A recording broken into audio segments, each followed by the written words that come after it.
शिक्षा मन्त्रालय छ, यत्रा विद्यालय छन्, यत्रो बिघ्न टिचर छन्, अस्थायीलाई थाहै गरिदेऊ भनेको छ, करारलाई के गरिदेऊ थाहै गरिदेऊ भनेको छ, तनखा पुगेन बढाऊ भनेको छ।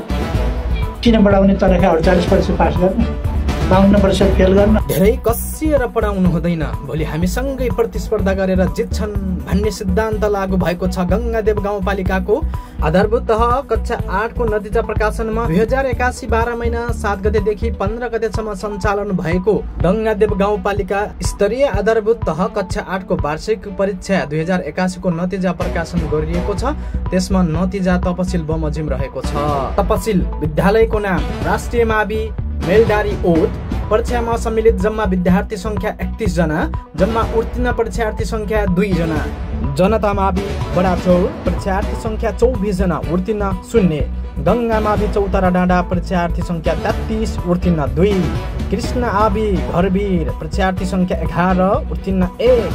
सिद्धार्थ मावि इलाम, परीक्षार्थी संख्या 14, उत्तीर्ण 1। वीरेन्द्र मावि नाउली, परीक्षार्थी संख्या 29 जना, उत्तीर्ण 4। गणेश आभि बराढुङ्गा, परीक्षार्थी संख्या 5 जना, उत्तीर्ण 0। भगवत आभि कुकुरगारे, परीक्षार्थी संख्या 11, उत्तीर्ण 0। सिद्धार्थ मावि घोप्टेओढार, परीक्षार्थी संख्या 42 जना, उत्तीर्ण 4। सरस्वती मावि मालेखोला, परीक्षार्थी संख्या 48, उत्तीर्ण 4। जनता विकास मावि सुपा टोटके, विद्यार्थी संख्या 24 जना, उत्तीर्ण 6। सिद्ध आवि बसारे चौर, विद्यार्थी संख्या 15, उत्तीर्ण 9। नेपाल राष्ट्रिय मावि सिमखोला, परीक्षार्थी संख्या 41, उत्तीर्ण 0। नेपाल राष्ट्रिय आवि रातामाटा, परीक्षार्थी संख्या 33, उत्तीर्ण 5। बालबोध आवि झाँक्रेसल्ला, परीक्षार्थी संख्या 15, उत्तीर्ण 2। जीवन ज्योति मावि देवलटाकुरा, विद्यार्थी संख्या 57, उत्तीर्ण 12। बुद्धि विकास मावि रातामाटा, परीक्षार्थी संख्या 48, उत्तीर्ण 5। सरस्वती मावि बल्ले पोखरी, परीक्षार्थी संख्या 41, उत्तीर्ण 4।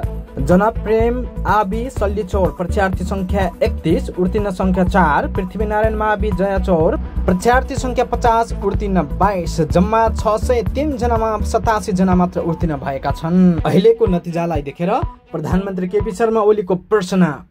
शिक्षा मन्त्रालय छ, यत्रा विद्यालय छन्, यत्रो बिघ्न टिचर छन्, अस्थायीलाई थाहै गरिदेऊ भनेको छ, करारलाई के गरिदेऊ थाहै गरिदेऊ भनेको छ, तनखा पुगेन बढाऊ भनेको छ। किन बढाउने? तनखा 48% पास गर्न, 52% फेल गर्न। 52% फेल गर्न भएन, यो प्रणाली नै रद्द गर्नुपर्छ। यो 52% फेल गर्ने, कपी काटेर फेल गराउनेहरूलाई भन्न चाहन्छु म, तपाईँले फेल गराएर फेरि पास भएका विद्यार्थीहरू मध्ये कतिपय तपाईँभन्दा ब्रिलियन्ट र ट्यालेन्ट ठहरिने छन् भविष्य। 52% अभिभावकको सपना 10 क्लासमै समाप्त। 52% यङ जेनेरेसनको सपना त्यो पनि एसईमै समाप्त। यस्तो गर्नु म ग्यारेन्टी दादाका साथ भन्छु, हाम्रो यङ जेनेरेसन लद्दु छैन, बुद्धु छैन, ट्यालेन्ट छ, जिनियस छ हाम्रो यङ जेनेरेसन। अब पढाउन फेसिलिटी हामी दिँदैनौँ, पढाउन राम्ररी सक्दैनौँ, ज्ञान सम्प्रेषण राम्ररी उसमा गर्न सक्दैनौँ, त्यो कमजोरी उसलाई बगाउने।